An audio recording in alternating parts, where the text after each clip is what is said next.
Halo, salam jumpa lagi dengan Berita Teater. Kalau biasanya saya ngomong spesial sekali hari ini, tapi hari ini berbeda karena hari ini spesialnya lebih spesial lagi. Ya, karena kalau biasanya selain di studio, syutingnya itu kami kalau nggak saya yang bertandang ke rumah narasumber atau mungkin narasumber yang bertandang ke saya. Ini gimana ini konsepnya ini? Siapa yang bertandang dan siapa yang didatangi ini? Sama aja. Sama aja ya. Ya karena istri saya sendiri narasumbernya seorang pendongeng dari Yogyakarta tapi sebenarnya asli Magelang. Betul, tahu sekali ya masnya. Oh, tahu dong ya. Mbak Syakirina Rahmatu Zahra Utami alias Kak Irin. Halo Yeay. teman-teman. Ini karena nggak ada siapa-siapa ini jadinya kami urai sendiri ya. Sehat Mbak Irin? Alhamdulillah sehat mas. Wah tegang sekali ya nih.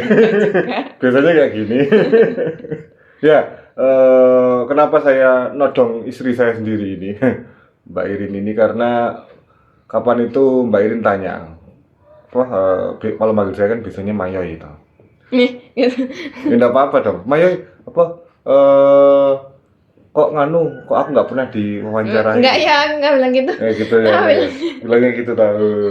Gitu terus akhirnya kemudian wah iya juga ya kan dongeng itu kan juga termasuk bagian dari ini ya dari teater juga yang kalau sebelumnya kita pernah ngajak ngobrol Kak Iwan RS, terus ada Kak Ayo, Kak Hendra dan juga Kak Budi dari Jakarta. Nah ternyata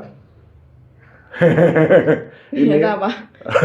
ada juga pendongeng yang lain yang yang malah lebih bagi saya malah perannya sangat penting karena dialah yang memperkenalkan saya pada dunia Yes, dongeng.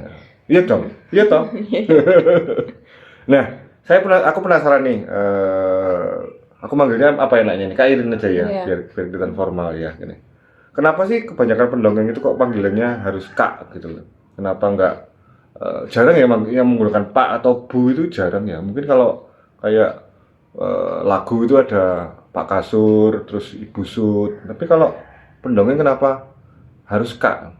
Selain mungkin ada Paman ya, Paman Doli, terus apa? Paman Geri. Paman Geri, bener Paman Geri gitu. Itu kenapa kebanyakan menggunakan panggilan Kak? Kayak Indomaret aja ya manggilnya ya. Gitu. Kalau berdasarkan ilmu sotoy, Nggak apa-apa, ini kan mungkin opini.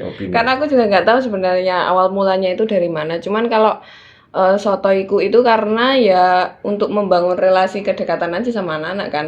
Kesannya kan kalau Pak atau Bu gitu kan kayak terlalu jauh gitu kan. Bener. Kalau Kak itu kan ya apa ya kayak kita masih menghormati tapi relasinya lebih dekat gitu loh.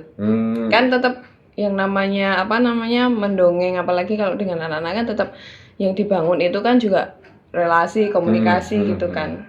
Menurutku sih kayak gitu. Berarti memang ada hubungannya sama ini ya. Ini menarik juga ini karena kalau di teater mungkin nggak ada ya. Soalnya karena memang relasi dengan penonton memang mungkin tidak seperti dongeng yang memang lebih banyak bergelut dengan anak-anak ya.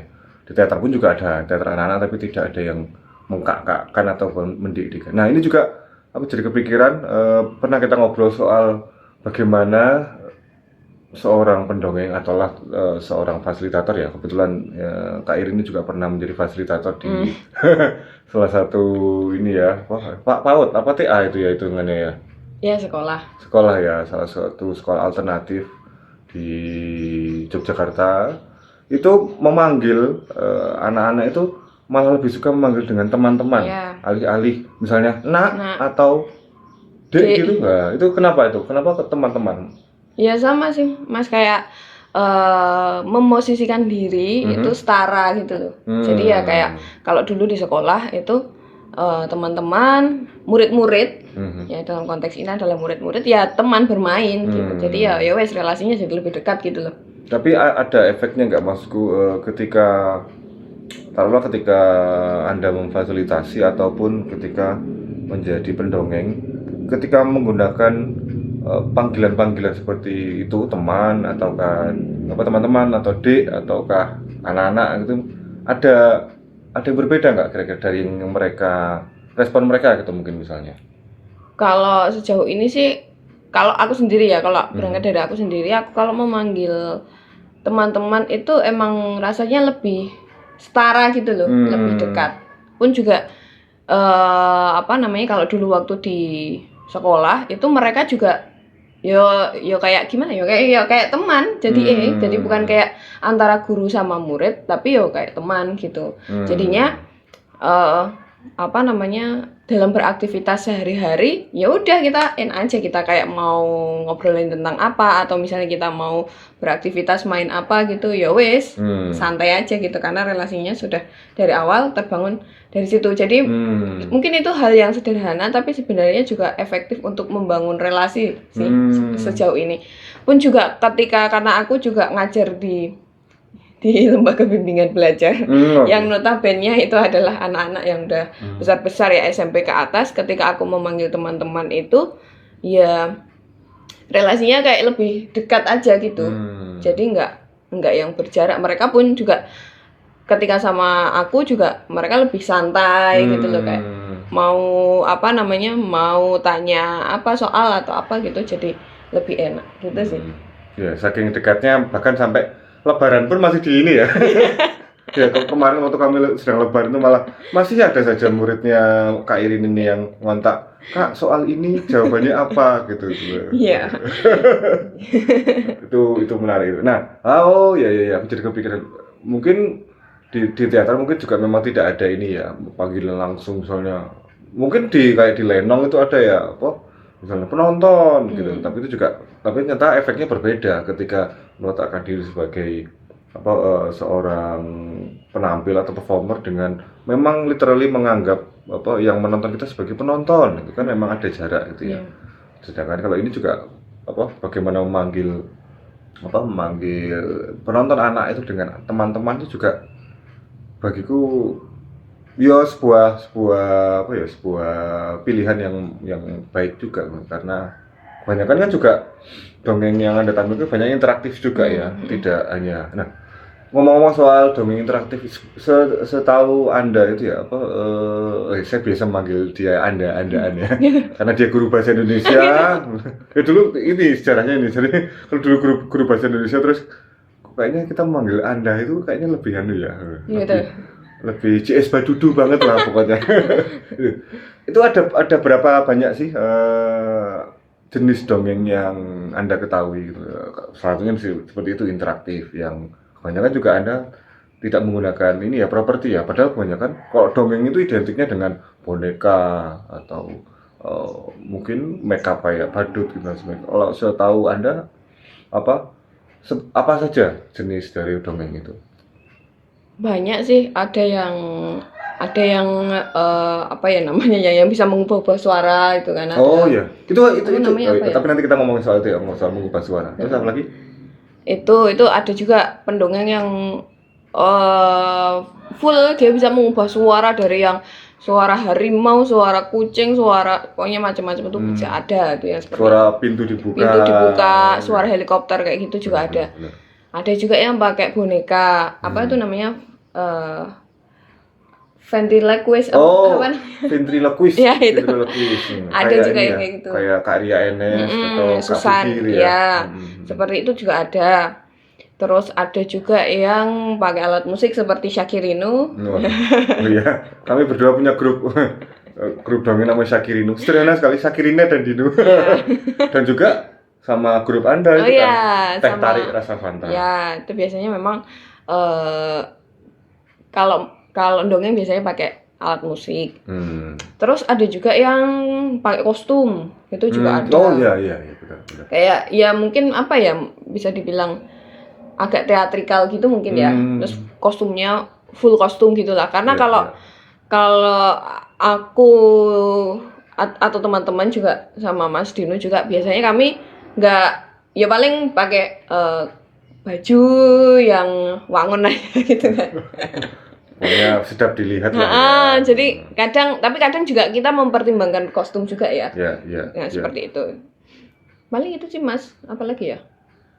Ada yang pakai wayang juga ada. termasuk bagian dari ini juga ya puppet ya, boneka juga ya. Gitu. Apa? Nah, ngomong-ngomong kembali lagi tadi soal mengubah suara. Sebenarnya seberapa penting sih seorang pendongeng itu harus bisa mengubah-ubah suaranya.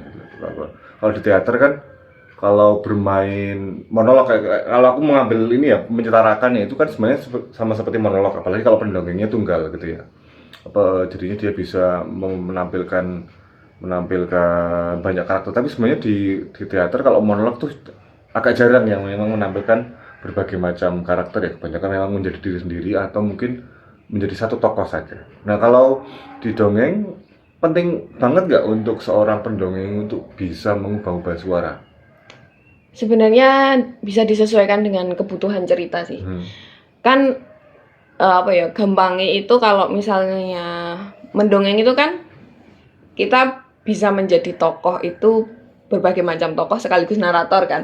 Jadi sebenarnya perubahan suara itu akan bermanfaat, akan berguna untuk mendeliver ceritanya itu sebenarnya apa. Untuk itu kita masuk ke karakternya, misalnya karakternya apa, misalnya kucing gitu. Berarti kita bisa tuh main-main berubah suara, dan perubahan suara itu sebenarnya juga nggak harus yang yang variatif gitu, misalnya kok suara helikopter atau suara apa kayak yang tadi, yang itu kan kalau itu kan udah pro banget ya, dia pasti sudah latihan bertahun-tahun.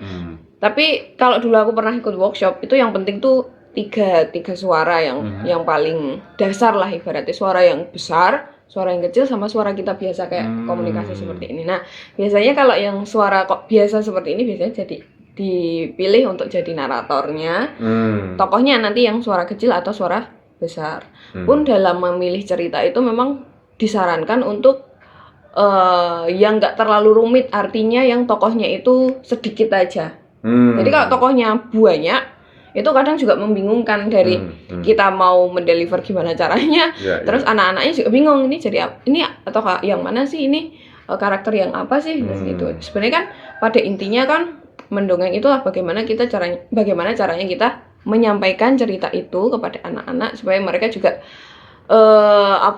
bisa menikmati sekaligus bisa juga komunikasi sama kita. Nah, kayak gitu kan sebenarnya. Betul. Setahuku seperti itu. Iya, berarti memang tetap penting untuk seorang pendongeng untuk bisa mengubah suara, tapi sekurang-kurangnya itu ya tiga. Iya. Dan itu sebenarnya aku yakin semua orang bisa melakukannya ya, minimal 3 itu ya. Suara yang gede, terus suara yang biasa kayak gini, sama suara yang kecil gitu ya.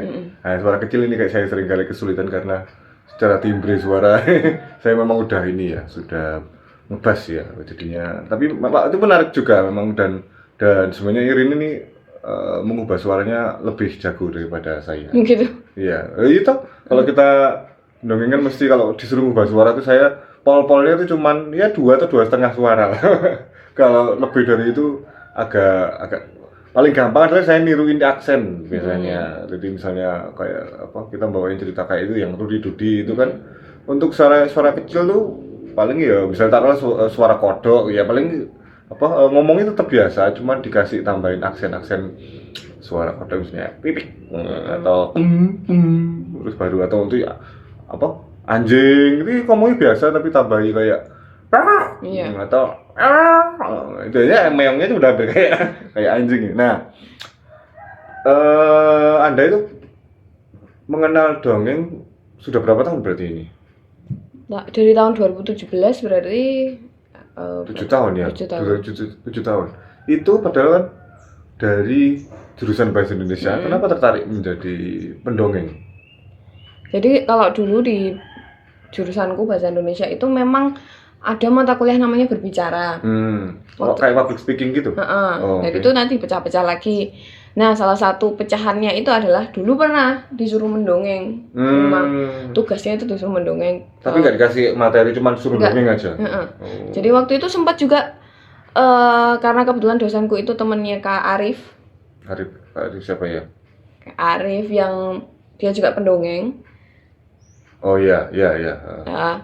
Yang waktu itu dia datang ke kelas, terus dia ngisi materi, cuman itu aja. Terus setelah itu setelah dibekali oleh Kak Arif itu, terus kami disuruh nyebar sendiri-sendiri, cari sana kamu cari tempat di mana yang bisa untuk mendongeng sekaligus nyoba sekaligus direkam gitu. Jadi kami datang bersama-sama gitu bareng-bareng direkam sama-sama. Nah, kayak gitu. Terus disetorin ke dosen. Bukan ke dosenku.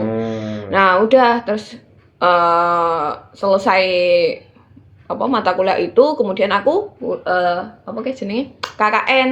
Nah, di KKN itu karena harus membuat program individu. Aku bingung waktu itu program individu apa yang kira-kira bisa aku lakukan gitu. Karena kalau rata-rata temanku yang lain tuh bikin bimbel gitu-gitulah bikin bimbel? Iya, bimbel buat anak-anak kampung gitu loh. Bikin menyanyi neutron atau GO atau Primagama gitu. Enggak. Jadi kayak anak-anak kalau misalnya mau belajar bisa datang ke posko terus nanti diajari kayak gitu. Nah, tapi aku bingung nih, apa ya yang beda lah gitu. Terus akhirnya aku bikinlah program individuku tuh mendongeng di TPA gitu. Ya wes, mulai dari situ terus mulai tertarik. Terus akhirnya aku mulai cari-cari, terus ada workshop. Waktu itu workshop sama Kak Ayu tahun berapa ya? 2017-an juga kayak kalau nggak salah. Ikutlah di situ, terus ya wes mulai berkembang terus mulai nyoba dari satu tempat ke tempat lain. Terus lama-lama getok tular gitu. Temanku terus kamu nek butuh apa? Irin itu sok dongeng kalau kamu butuh kegiatan gitu. Oh ya wes, akhirnya kayak gitu terus sampai sekarang. Oke. Nah, terus kenapa tetap bertahan di dongeng di saat sekarang? Kayaknya sudah mulai banyak pendongeng juga ya, sepertinya ada banyak bahkan ada gerakan orang tua mendongeng ya sekarang. Dari Rumah Dongeng Mentari itu malah mendorong bapak mendongeng. Wah, itu menarik itu program dari Rumah Dongeng Mentari. Mungkin nanti kapan-kapan saya bisa nodong teman-teman, entah Mas Didi atau Mbak Ayu atau mungkin Rona ya. Dari Rumah Dongeng tentang bapak mendongeng. Nah, kenapa tetap bertahan di dunia dongeng? Kenapa tidak? Nah, Irin kan juga pernah ikut ini workshop mencipta lagu. Nah, terus juga suaranya juga enak loh teman-teman kalau menyanyi itu. Teman-teman silakan cari di YouTube gitu. Di YouTube nggak ada. Oh iya, ada ya. Di YouTube-nya Sakirin itu. Oh iya. Atau di IG-nya dia bikin lagu juga dia. Nah, kenapa tidak aku jadi penyanyi aja lah, atau kenapa tetap bertahan di dongeng? Apa sih yang istimewa dari dunia dongeng? Apa bedanya dengan ketika memfasilitasi anak-anak ketika anak-anak TA itu tadi, anak-anak taman anak-anak itu tadi? Apa ya, sebenarnya karena yang pertama jelas aku karena seneng ya. Seneng dengan main-main sama anak-anak tuh seneng. Aku memang sudah kayak bahkan aku kayak misalnya dalam rentang waktu yang lama gitu, misalnya kayak nggak ada kegiatan dongeng itu rasanya kayak ada yang kurang gitu loh. Terus wah kok lama nggak dongeng lagi ya, terus kayak cari-cari mana yang bisa tempat yang bisa aku jelajahi, coba aku tampili ya kayak gitulah.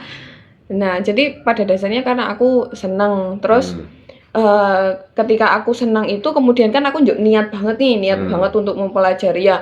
Pada akhirnya tuh nggak hanya mempelajari teknik-teknik dongeng aja, tapi jadi merembet kemana-mana gitu loh. Jadi kayak banyak hal juga yang kemudian aku pelajari dari dunia mendongeng ini, termasuk juga misalnya kayak ilmu parenting kayak gitu kan. Karena terus akhirnya kan mempelajari itu juga karena maksudnya jadi pendongeng yang setiap hari itu berhadapan dengan anak-anak tapi tidak berusaha untuk memahami jangan lagi anak-anak itu seperti apa gitu kan. Akhirnya ya wes akhirnya sampai situ, terus jadi menemukan banyak hal gitu loh. Terus ternyata tuh seperti ini, ternyata seperti itu, terus makin semangat lagi untuk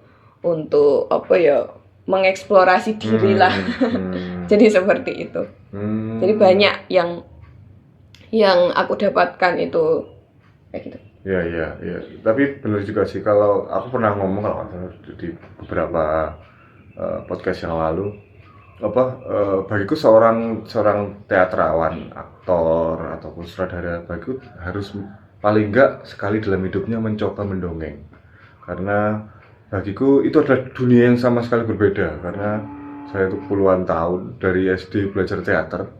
Tapi begitu baru beberapa tahun yang lalu saya dikenalkan Irin untuk mencoba dongeng, ternyata itu nggak gampang karena mungkin beberapa ilmu teater yang saya pelajari ya tentang olah vokal, misalnya mengubah karakter, pantomim, atau kemampuan memobilisasi massa, kemampuan gimmick-gimmick gitu, itu terkadang tidak akan terlalu efektif atau terlalu mangkus dan sangkil kalau katanya Ivan Lanin ya. Kalau ketika kita tidak tahu bagaimana mendeliverinya kepada penonton, khususnya anak-anak. Nah, saya juga sampai sekarang pun, walaupun saya sudah 4 tahun ya, hampir 4 tahun ya kita ya, hampir 4 tahun kami mendongeng bersama, tetap bagiku dunia anak-anak itu dunia yang selalu misteri, apalagi setiap generasi itu anak-anak karakteristiknya berbeda-beda ya. Dari yang dulu, sekarang generasi alfa kalau nggak salah ya, istilah generasi alfa yang memang sejak lahir sudah akrab dengan gawai gitu, dengan kita yang masih ada bisa mengenal gawai itu di tengah-tengah ada peralihan ya.